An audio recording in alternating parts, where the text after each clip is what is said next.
Hallo! Som veganere så blir vi spurt innimellom om det dyrt å spise vegansk. Og jeg vil ikke si at det nødvendigvis det. Det kan selvfølgelig være det hvis man spiser masse sånn vegansk ost og kjøtterstatning og sånn. Det ganske dyrt. Men den erfaringen så synes jeg kanskje det koster, vi bruker ikke noe mer penger nå enn det vi gjorde før vi var veganere. Kanskje til og med litt mindre. Hvis du vil virkelig spare penger på mathandling, uansett om du veganer eller ikke, så tipset vårt å planlegge mathandlingen. Det har vi begynt å gjøre for ca. et halvt år siden. Og etter at vi begynte å gjøre det, så har vi spart ganske mye penger, og også ganske mye tid og stress forbundet med mathandling. Skikkelig. Ja, før så var det jo sånn at vi kunne gå i butikken hver dag og bruke kanskje 100-150 kroner og spontanhandle og tenke det der blir sikkert ting uten å se på hva vi har hjemme i skapen og sånt da. Men det vi har begynt med nå å sette av 600 kroner til hele matbudsjettet for hele uka. Og det gjelder for begge to, for både frokost, middag, lunsj og eventuelt snacks. Og det fungerer ganske bra, synes jeg. Vi gjør det jo sånn at vi handler 2 ganger i uka. På mandager så handler vi for mandag, tirsdag, onsdag, torsdag. Og på fredager så handler vi for fredag og lørdag og søndag. Liksom hele helgen da. Og da handler vi for 300 kroner ved hver handling. Og så i helgen så det jo bare 3 dager da. Så da har vi litt mer penger å bruke på digg helgemat. Grunnen til at vi har valgt å handle 2 ganger i uka i stedet for en sånn stor ukehandel for det første at vi ikke vil at noe grønnsaker eller frukt skal bli dårlig, som det kan bli på en hel uke. Sånn som meg som ikke spiser brune bananer, for eksempel, det litt krise. Så vi har valgt å gjøre det på den måten for å spare oss for å kaste mat, rett og slett. Og også fordi vi synes det litt stress å skulle planlegge alt vi skal spise en hel uke i strekk, da, og liksom vite hva vi skal spise om 6 dager, for eksempel. At det lettere for oss å gjøre det på den måten, da. Ja. Så vi tenkte at dere skulle få lov til å være med på en fredagshandling. Vi har skrevet en handleliste med det vi skal ha til middag i dag, og lunsj som jeg skal ha på jobben i helgen, og middag for resten av helgen også. Når vi går i butikken så har vi med oss ryggsekker og handlenett, for at vi skal slippe å bruke plastikkposer. Og så har vi også sånne her mindre bomullsnett til frukt og andre sånn løsvektting, så vi skal slippe de der små plastikkposene. Så de har vi i forskjellige størrelser. Sånne her får du kjøpt mange steder, både i vanlige butikker og på nettet. Vi har kjøpt varer på en nettbutikk som jeg kan linke til under her.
Da vi tilbake fra handletur. Vi tenkte å vise dere hva det vi har kjøpt, hva vi skal spise i helgen. Så begynner vi med en pose med erter. Vi hadde gulrøtter og en persillerot igjen fra forrige uke, rett i slutten da. som vi trengte å bruke opp, så da lagde vi en rett ut fra det, som skal være stekt ris med deti og erter. Så vi gjør ofte sånn at når vi har noe mat igjen fra uka før, så prøver vi å planlegge rettene neste uke ut fra det vi har til over, så vi får brukt opp alt sammen og ikke kaste inn mer. Og så skal vi ha moussaka i morgen, så da har vi kjøpt poteter, og så har vi kjøpt en aubergine og sojamelk til ostesausen. Vi har også kjøpt en sojamelk til frokostblanding og alt det annet. Havregrøt. Ja, trenger melk til. Og så til den moussakaen så har vi også kjøpt litt salat, og har vi siden av, og så har vi også noen tomater til overs fra forrige uke som vi skal ha i den salaten. Ja, så har vi også sånn TVP, sånn sojaprotein, som vi skal bruke til å ha som liksom kjøttdeig. Ja, sånn kjøttdeig på en måte. Så har vi også kjøpt den siste middagen, så skal vi ha vårruller. Da har vi sånne vårrullpapirer fra før. Så vi trengte ikke kjøpe så veldig mye, og så har vi også kål og gulrøtter og andre ting som vi skal ha i. Men vi trengte nudler, så det har vi kjøpt. Risnudler. Og så har vi kjøpt sånn sweet chili-saus til å ha dipp i. Og det var vel egentlig Ja, og så skal vi ha tofu i, altså. Og det var egentlig midlene. Og så har vi kjøpt også en sånn i-kaffemelk for å ha i kaffe. Og så har vi kjøpt yoghurter som jeg kan ha på jobb til lunsj med musli, som jeg har fra før. Og så har vi kjøpt knekkebrød for å ha. Og så har vi kjøpt lomper for å ha til kos. Så har vi ha smør og sukker og kanel på, og sånt at man liksom løfter. Ja. Og så har vi kjøpt bananer, både til å spise og lage bananis. Og smoothie. Og så har vi også kjøpt litt bær da. Jordbær og skogsbær til å ha i smoothie. Så det til sammen med det vi hadde til før da, det er alt vi trenger til den helga her. Så vi hadde også vi har popcorn og sjokolade fra før, så det er ikke sånn at vi ikke spiser noe borte i helga. Kjøpte vi veldig sunne ting. Og så gikk vi litt over budsjett.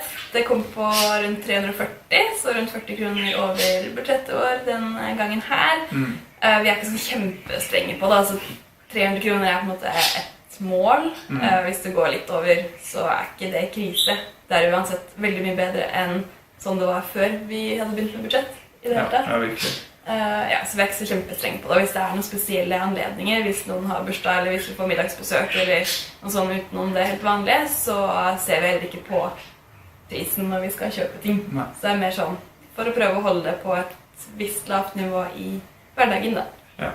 Og det vi har kjøpt, det vi har fra før, som vi bruker i de første rettene, de har vi jo kjøpt tidligere uker på budsjett også. Så det er ikke sånn at vi jukser og bruker ting som vi har fra før. Vi håper dere likte denne videoen, og at dere vil følge oss videre, så kanskje vi lager flere budsjetthandlingsturer, videoer senere, hvis dere synes det var gøy. Ha det!